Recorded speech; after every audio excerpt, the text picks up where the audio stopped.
Can we say now categorically that there is a meaningful vote on Brexit going to take place when we get the withdrawal bill coming back from the Lords, when it next goes up there and comes back again?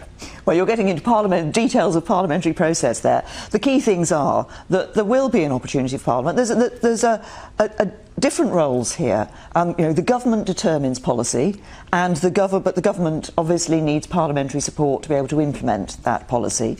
But there are different responsibilities for government and Parliament can't tie government's hands in negotiations. And of course, we're in a negotiation with the European Union on the terms of our withdrawal and the terms of our future economic partnership with them and our future security partnership with them.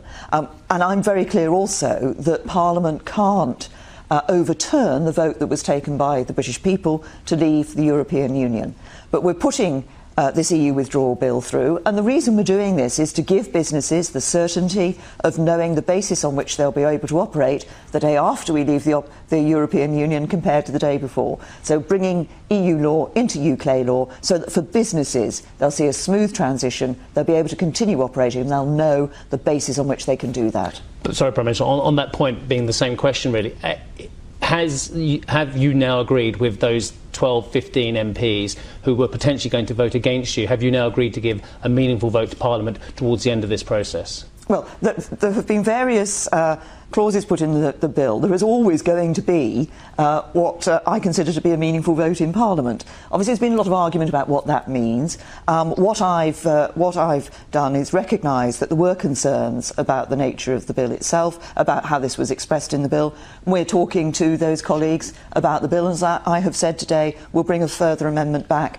to the House of Lords when the bill returns there. But the key point is that we as a Parliament will be delivering on what the British people voted for, which was to leave the European Union. We're negotiating a deal with the EU, and we're negotiating a deal to continue to be able to trade on a good basis with the European Union, but also to be able to develop trade relationships around the rest of the world as an independent trading country and not as part of the European Union in the future. I think that's good for the UK. I think it'll be good for business. I think it'll be good for those people who want to invest here in the UK. Prime Minister, there's been criticism, not least from the Institute of Government a couple of days ago, about what is creating an atmosphere where we don't get a good Brexit as well. And they have claimed that it's political divisions, a culture of secrecy in Whitehall, splits in the cabinet on critical decisions, and a lack of availability of information as well.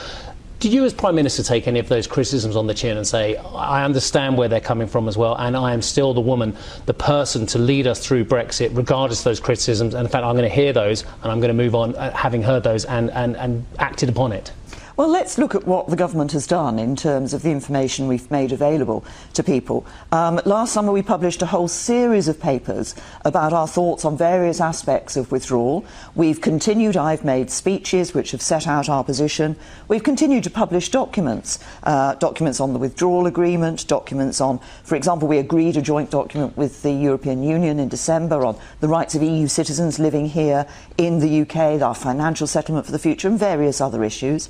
And on every aspect of this, as we look at it, we're able to make information available as appropriate. But this is a negotiation. I said right at the very beginning of this, nobody, and I don't think anybody watching this would expect us to give a running commentary on our negotiating strategy and the negotiations we're involved in. By definition, we set out where we want to go, we set out the policy that we're following, and then of course those negotiations have to take place.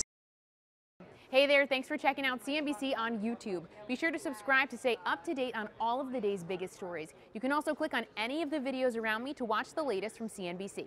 Thanks for watching.